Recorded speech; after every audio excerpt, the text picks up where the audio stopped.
Hello and welcome to the stream feature match of round 8 from Gold Grand Prix Osnabrück. My name is Philip, aka Return Winner, and I have the honor to commentate on that feature match. This is, as I just stated, a feature match we had on stream. We unfortunately lost the audio of the stream feature matches from round 8 and top 16. This is why I will provide post commentary on them. I will keep them in English because the original stream was in English, and would be it's only fair to provide English post commentary for them. On the left side we have Riddick, who has yet to make a name of himself, but he's on a good way to do so with a very unique deck, which we will explore a bit further in this match. And on the right hand side is Svenniboy, who doesn't need no introduction. He's the reigning defending Gold Grand Prix Osnabrück champion. He won last year in an impressive showing with Reasoning Gate, and he's still in with his shot to repeat championships, which would be an amazing accomplishment. Both players are 5-2 at the moment with 5 wins and 2 losses, meaning if they lose this one, they will be out of the tournament. If they win, they can make it into the top cut if they have a good tie break, so still anything to play for. Svenniboy wins the die roll and starts us off with a set monster and nothing else. That's not unusual opening for Reasoning Gate, which Svenniboy is playing here. And we see a normal summon of Gearfried, the Iron Knight from Riddick. And that's the spice we want to see late in the tournament here in Osnabrück. Riddick on some kind of Gearfried warrior, which is a pretty wild list and really impressive from him to make it as far as he did with it. Svenniboy activates Scapegoats on the attack of Gearfried, and now Riddick is left wondering if he wants to clear the tokens away, and he decided not to. There's a very high chance he knows Svenniboy is on Reasoning Gate, because that is also the deck he won last year with. So Svenniboy is not an unknown name at all. And leaving Reasoning Gate on 4 tokens is a very solid decision, because it makes it more unlikely that you will get OTK'd by Reasoning Gate, because their field is clogged. And Svenniboy wants to get rid of Gearfried, the Iron Knight, first. Activates his one main deck, Metamorphosis, to get out 1,000 Eyes of Restrict, but Riddick doesn't want that to hit the board and responds with a Torrential Tribute here, getting rid of the whole field, including Sven's tokens and his Gearfried. But now the field is wide open, and if Svenniboy has some kind of follow-up, he can maybe go ham here. Let's see. That's exactly the position Reasoning wants to be in, but he doesn't have any follow-up here. Just passes play back to Riddick, who discards the Thunder Dragon. This was the first time while I was casting the match where I was, Thunder Dragon in a Gearfried deck? I've never seen that before, so yeah. Not only that Riddick is playing quite underused archetype, he's also playing it in a unique way, and that's really fascinating. Let's see what he does with it here. If we see Thunder Dragon, there's most likely also like some Chaos package in there. No reason to play Thunder Dragon anyway. So yeah, let's see. He doesn't have a Dark Engrave just yet, because Gearfried is an Earth monster. This is why you usually don't see Thunder Dragon paired with Gearfried. But Tribe Infecting Virus is definitely a card you can, use Thunder Dragons with. But here it is only used to attack directly. We will have the life points updated shortly. The players have a tablet on screen. They, didn't use it for the first minutes, but we will remind them shortly that they will. Svenniboy still has no offensive play, just setting a back row here. So it's looking kind of dire for his chances to repeat championships here. Riddick just moves to his battle phase again, attacks again, and Svenniboy drops to 4,800 life points, which is kind of low. But still no reason to worry. Still enough life points left for Svenniboy to activate this all-important Dimension Fusion, which he definitely will need to OTK Riddick. And now, as I said, both players are reminded to use the tablet in front of them, which they gladly do to update us on the life points here. So Svenniboy is again in his turn. He has only to worry about one back row card and has a lot of options in hand, and his set was a Jar of Reed, giving him even more options to choose from, whether he wants to be in an active spot here or not. Svenniboy really a master of the Reasoning Gate strategy. If someone can find a way to come through here, it will for sure be Svenniboy. So let's see. If we look at the right-hand corner of the screen, we see some cards in Svenniboy's hands, which are kind of interesting. But firstly, Sacred Crane is normal summoned, crashing into Tribe. So no Monster Gate follow-up, but at least Svenniboy now gets a Crane Engrave, which can be useful later. And he gets rid of that pesky Tribe, which was kind of harassing Sven here. And Riddick finds a reinforcement of the army, netting him a warrior monster of his choice. Most likely Gearfried. I don't know if he plays Donzaluk in this list. It would make sense because it is a dark monster. We saw the Thunder Dragons as light engines, so it would make sense to include some dark warriors to push your chaos engine. And he does find another Gearfried. So he sticks to his game plan. He wants to summon Gearfried to the board. There are a lot of cards you can combine Gearfried with, which we have not seen yet, but we will see some in the future. And there is the first one, Smoke Grenade of the Thieves. It's a card some of you may know from advanced format, where it's actually banned right now, if I remember correctly. But in Gold, it's very underused, but it has a very nice interaction with Gearfried. If Smoke Grenade of the Thieves is destroyed during it being an equipped spell, you can look at your opponent's hand and pick one card from it, send it to the grave. And Gearfried destroys every equipped spell it is equipped with immediately. So you just equip it to Gearfried and you can pick apart your opponent's hand. Which Riddick did here. He did get rid of that premature Burial in Svenniboy's hand. And we also did see 2 Chaos Orcs, a Demog and a Parshad. So Svenniboy is now sitting on a completely unplayable hand. He only has a light engrave with Sacred Crane. No, he has also a dark. He also has a Thousand Eyes engraved, so he can use the Chaos also. It's not unplayable at all. Gearfried gets in another bit of damage to Svenniboy's life points here, which I believe they forgot to reduce. Yeah, both players really did not handle that tablet well, but yeah, it doesn't matter that much. It's just for our convenience. Heavy Storm gets activated, getting rid of Royal Decree, and now the life points of Svenniboy gets updated. And I was saying Royal Decree when I was meant to say Solemn Judgment. Excuse me. And Svenniboy did pick up Reasoning for turn. Really good top deck here, which can get his whole engine going. Riddick has some, quite some information about Svenniboy's hand. So he, for example, does know that he doesn't need to call 8 because Demog is in Svenniboy's hand. So he will most likely call 4 here to prevent a second Sacred Crane to hit the board. But he didn't.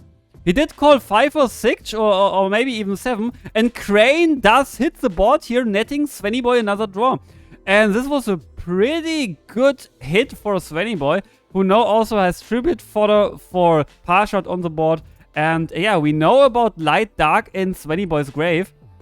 We know about double Chaos Orc in hand, so he has quite some options now. That Crane hit was devastating. Maybe Riddick figured, okay, one Crane is already gone, so there's the likelihood of hitting another is not that high, so he probably decided to avoid getting hit by Jinzo or something like that. But yeah, Crane did hit the board, and now we see his brother or sister being removed together with the Thousand Eyes to make room for that Chaos Sorcerer, who can now get rid of that Gearfried quite easily if Sven wants to do so. But maybe he doesn't, because still the possibility to enable a Dimension Fusion play here. And if you do that, you don't want to remove that Gearfried, because Riddick would be able to bring it back with Dimension Fusion as well. Because Dimension Fusion not only brings your monsters back, but also your opponents, which is something you have to keep in mind. And that's exactly the reason why Svenniboy does not remove that Gearfried, because he still has a normal summon left and gets to summon the Demog from hand. And I do believe he did in fact mill a Dimension Fusion.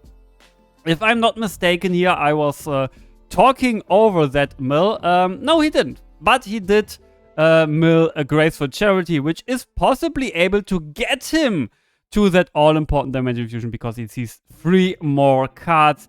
And Svenniboy is very aware of what cards are left in his deck. And he does discard a newly drawn Fusilier Dragon, which is another Dark and Graveyard, and will enable that second Chaos Sorcerer in hand. Also, Parshad gets discarded for the same reason. And yeah, Svenniboy is looking into his grave, thinking about which monsters he wants to remove. And this is looking like, yeah, a Dimension Fusion play incoming. Did he really pick up Dimension Fusion with Grace? This would have been such a great draw here. Maybe he did even pick it up with a Sacred Crane. which is also very possible that he had it before.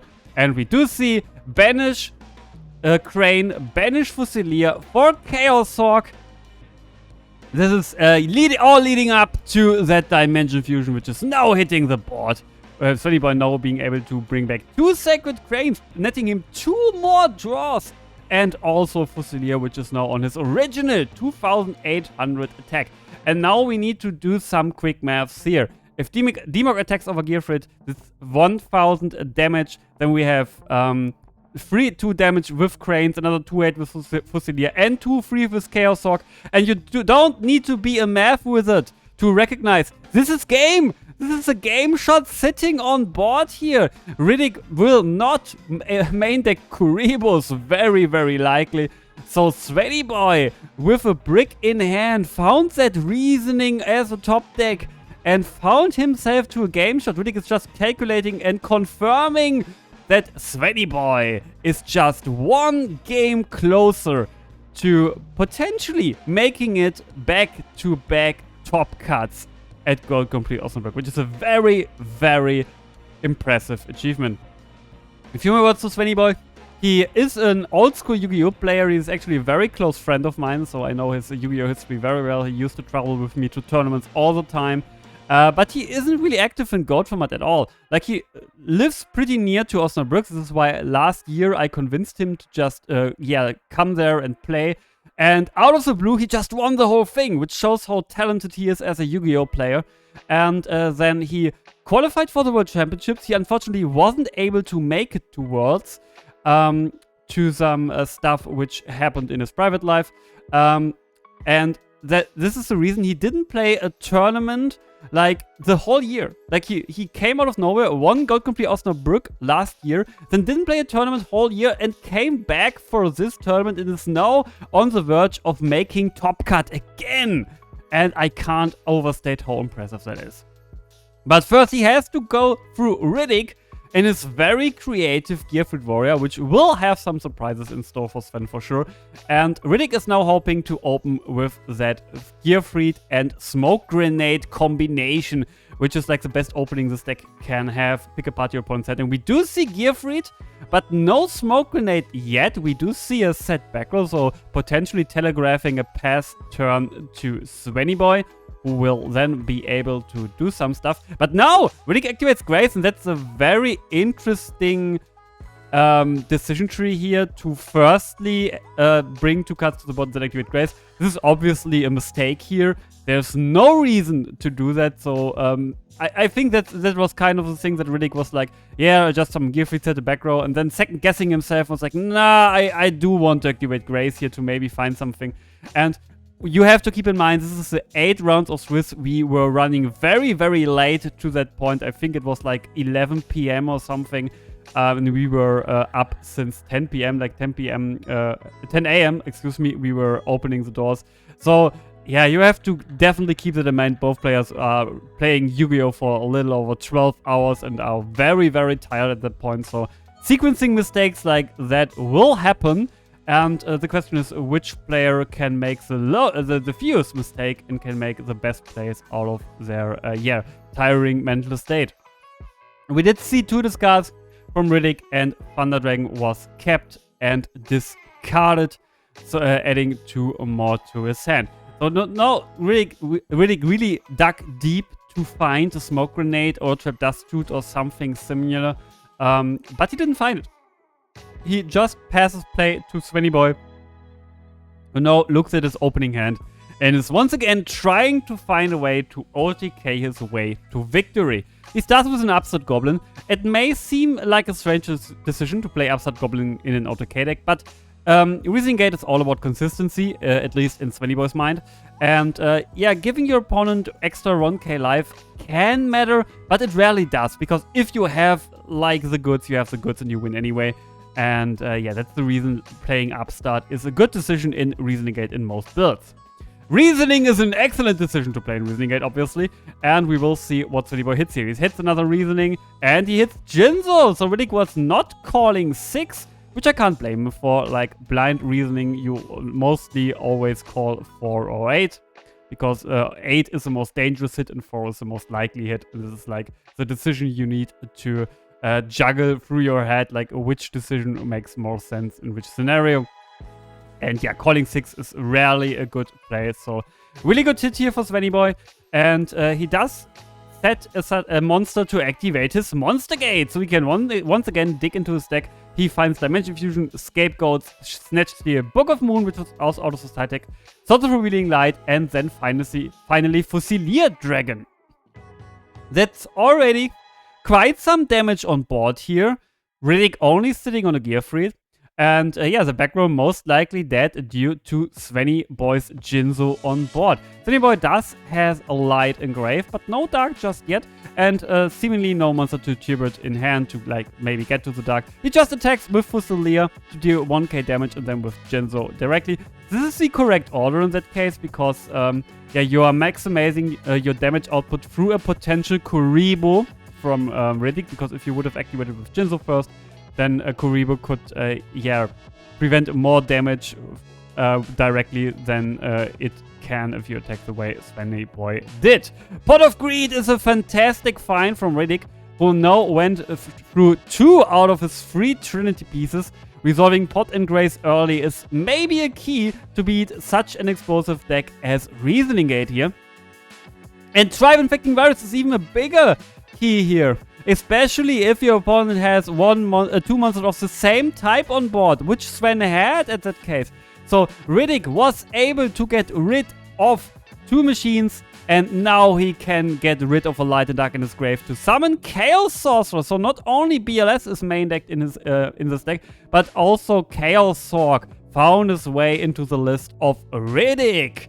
Yeah, Chaos Gearfried does work wonders here, and Riddick also adds 3 back row cards here, so Svenniboy now has to come through a big board, which not that much resources, and Reasoning is a good start here. And the question is, what does Riddick call here? Can he hit that Reasoning Mill, or will Svenniboy once again come back here? I think now you pretty much have to call 8 here, because Demok would potentially be the devastating. Jinzo's already gone.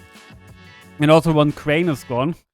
Yeah, and I believe hitting partial wouldn't do much here. So we see Monster Gate, we see Scapegoats, we see Grace, we see Heavy Storm, we see Dimension Fusion, Book of Moon, Jar of Greed, Ring of Destruction, Pot of Greed, Scapegoats, and Demok was hit, and Riddick with the right call this time. He did call 8, which was, I believe, the correct decision, and it definitely was in hindsight, because it prevented Demok to hit the board. But Svenniboy now has plenty of Light and Dark Engrave, so a Chaos Monster is very possible to hit the board here. Let's see if he has one. And he is contemplating his play, and yeah, we do see Banish Demok and Banish Sacred Crane, which is the only Light Svenniboy has engraved.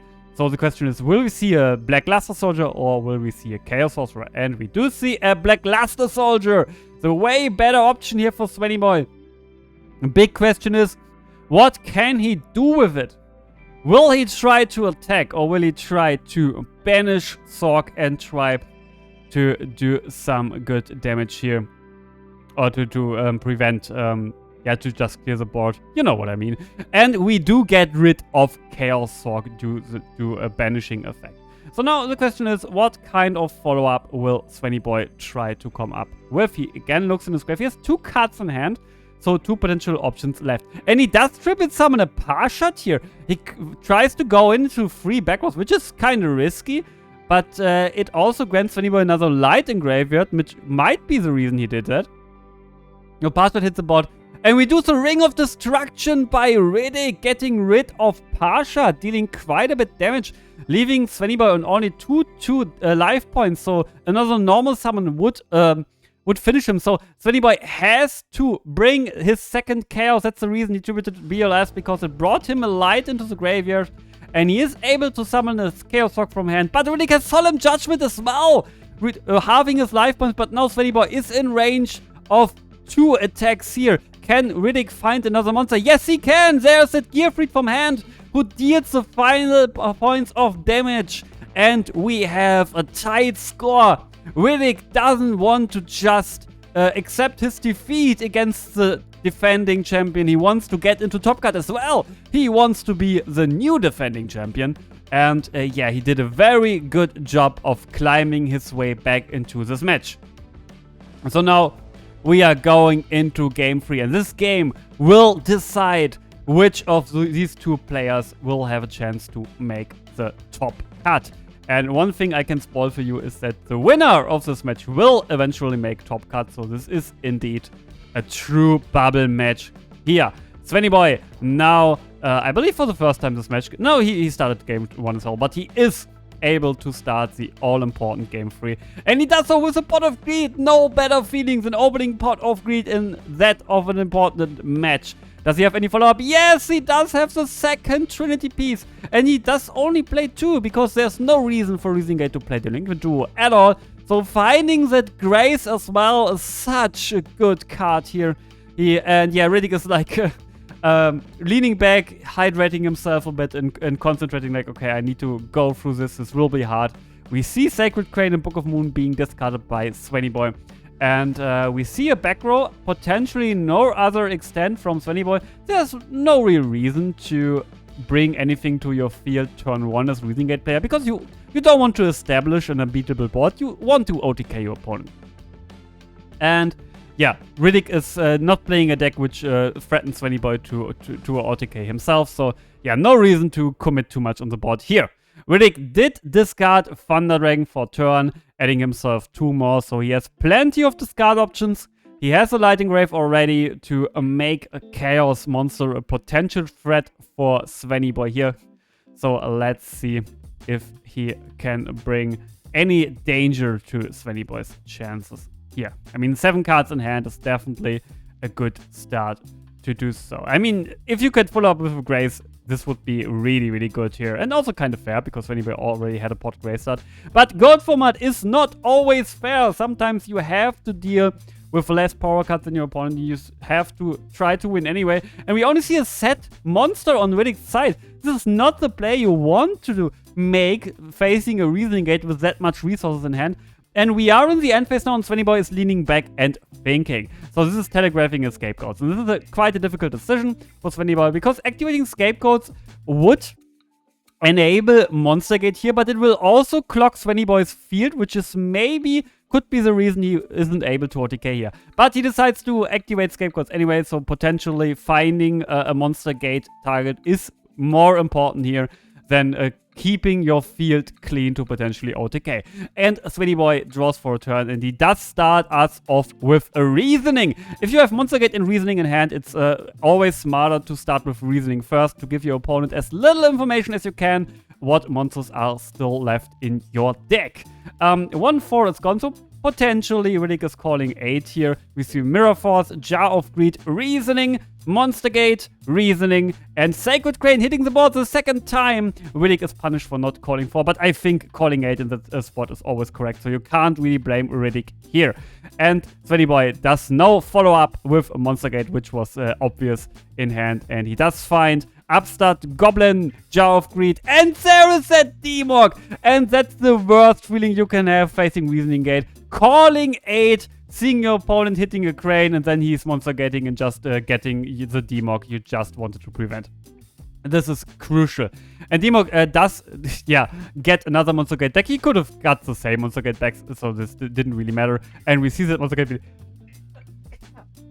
Excuse me. We do see that Monster Gate being activated and bringing Shinzo to Svenniboy's board. And now these gold tokens maybe are a problem, because Svenniboy has so much resources in hand for a potential OTK, but he can't get rid of his own board. Sort of a Revealing Light now reveals the danger which is luring at Riddick's board, and it was a Gravekeeper Spy, which is a good defensive option here, because it brings another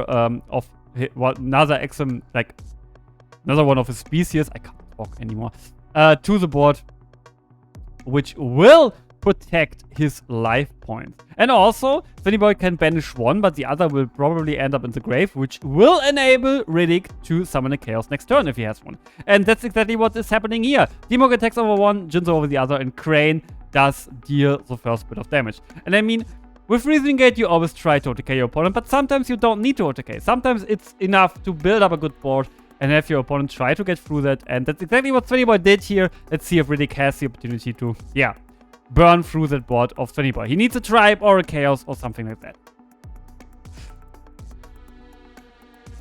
And we do see Exiled Force, which is neither of them. It's not a Chaos, not Tribe. It does get rid of the Jinzo at least, which does enable Riddick to set some all-important back row cards here.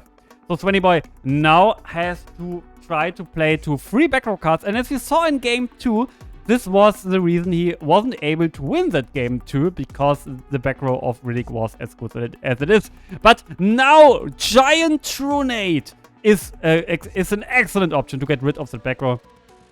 Does Riddick have any cards to chain here potentially to prevent him from having an empty board? And he's thinking about it, and it's not looking like he has much here. If he has enough, and he doesn't have anything to chain, so Svenniboy is now 1 monster away from just winning the game. Riddick only on 6,400 life points. So can Svenniboy find another monster to put to the board here? He has Light, Dark, and Grave, so Chaos is available. This would be enough already. And we do see Premature Burial, which is even better, getting back that Jinzo. And now doing some quick math in our head, Svenniboy has a total of 6,400 damage on board, which is exactly lethal. That's exactly game right. It doesn't even more. Sorry, he has 6,800 points of damage, so it's more than enough. The question is, does Riddick have Kuribo in hand to prevent Svenniboy from advancing to the top cut?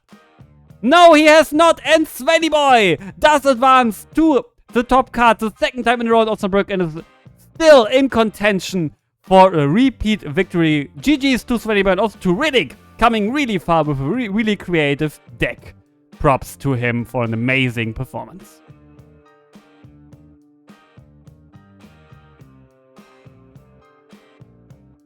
Okay.